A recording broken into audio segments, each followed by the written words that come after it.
Let's talk about Manchester United and they draw with Newcastle. Now, first of all, let's just say Newcastle have become a very, very good side defensively. Let's get that out of the way. It's a year on from Ronaldo's homecoming.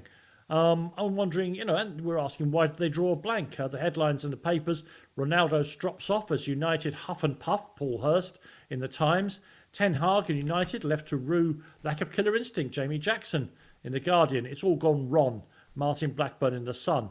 Now, someone said to me yesterday that Cristiano Ronaldo's last great performance was that hat-trick he got against Spurs against the run of play when they won against Tottenham at Old Trafford last season. I think his last great performance was the carry-on when he got substitute at the weekend. I mean, that really was Oscar-worthy, wasn't it? BAFTA-worthy, the way he really played up all the way back. And even when he got there, when you think having run around for 70 minutes, he wanted to sit there and relax. No, he was still doing the acting performance. Do you know what, Dan? Can I just say on that, before we get to the question? He's allowed to. That's the problem. That is a problem. Because I think the manager should be saying to him, look, you're starting to, have a conversation with him before each game about he deserves this respect from any manager, not just Ten Hag. Of course he does. He's one it's of a the conversation great with one of the great players where you go, look, you're starting, give me everything, and I'll probably bring you off after 70, but I don't want the histrionics when you come off. Does me no favours. Absolutely. And if he does, then you just bomb him. You've got to start creating a discipline at a club like Manchester United that everyone can follow. I'm not comparing Aubameyang to Ronaldo because they're not comparable in that respect. But he was a big figure at Arsenal, and Arteta just gave him chance after chance. Then, when you know what, enough's enough, you're gone. Right now, he might be going in January, any Ronaldo off his own terms, and that's up to him. But when you're in a club like Manchester United, Ten Hag's got to take control of it quicker because it just looks like he's got no what's the word, control over him. He can say and do what he wants. And the danger is, of course, I'm guessing, Danny, I'll take your view on this, that if the other Manchester United players, even allowing for Cristiano's astonishing career, there's no other word for it, if he can do it, then let's say you're Jadon Sancho, and you get taken off. Well, you've got the World Cup, you're trying to get yourself an England squad, all the rest of it. Correct. When what can you act up as well then? Of course you can.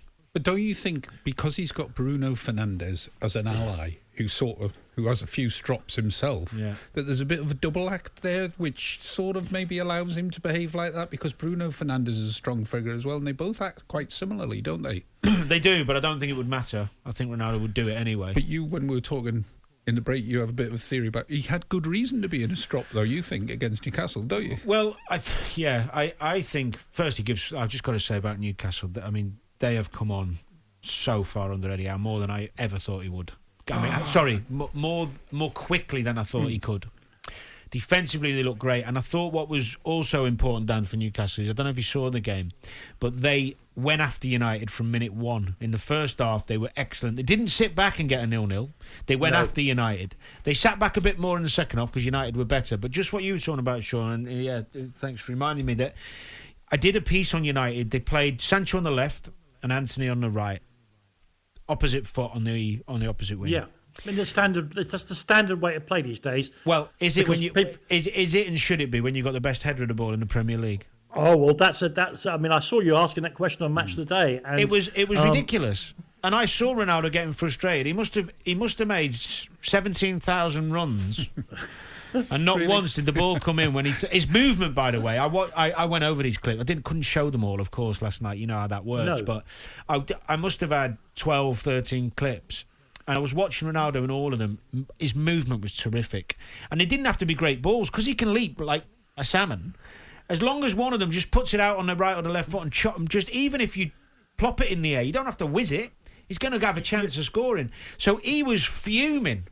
Not they kept chopping back onto their other foot, didn't they? Both sides. So I think that was a problem for United that needs addressing. It doesn't mean you always play the right foot on the right and left foot on the left. But why not mix it up within the game?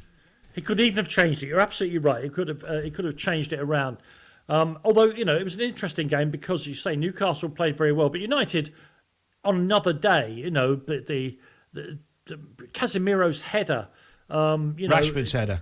Hang on, we at the post and the bar, and we're up to a penalty. Absolutely. Joe Linton. Well, I'm not saying that Newcastle didn't deserve the result. No, Sean, they did. We're missing one thing, Dan, as well. I've got to interrupt because if we forget it, and I'll get hammered. That penalty. Yeah. Oh my God. I mean, Joe. Yeah. Rashford's chance from Casemiro, great chance, could have won it near the end. Linton should have scored. Joe Linton should have scored. But what the hell? I mean, you can't. I mean, what can you do? What can we say on here? It's just ridiculous. But it's not bad enough that the referee should miss it. These things happen. But for VAR, who've got 2 minutes if they want, they sometimes take 5 minutes to look at that and say that is not a penalty. And in a weekend absolutely dominated by slightly mad interventions one way or another by VAR, that was the worst, because that was the most obvious penalty of the weekend, surely. I don't think that, I mean, I might be wrong here. Is there a United fan on the planet who thinks that's not a pen? No. Even though they support Man U. I mean, every Newcastle fan thinks it's a pen, of course, we get that. But I think that robbed. I just don't understand how VAR see that and go, whoa, you better come and have a look at this. Just give him the option because it's a pen. I mean, to be honest, I would have been satisfied if he didn't even tell him to go and look at it and just tell him it was a pen. Yeah, that's a penalty, mate. Yeah, absolutely. You've missed it. It's a pen. And do you know what as well? We were talking earlier about managers. Eddie Howe, he hardly kicked up a fuss. No, that's what I made the point earlier on. And actually, he should be there. But he did focus on the positives, and I like that about him. Mm-hmm. But that needed kicking up. That was.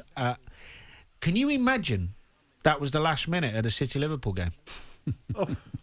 Or Eddie Howe's reaction is all very well when you get a good point at Old Trafford. What if Rashford's header had gone in and they hadn't got that penalty? Then suddenly their whole start to the season is made to look less excellent than it was by a piece of...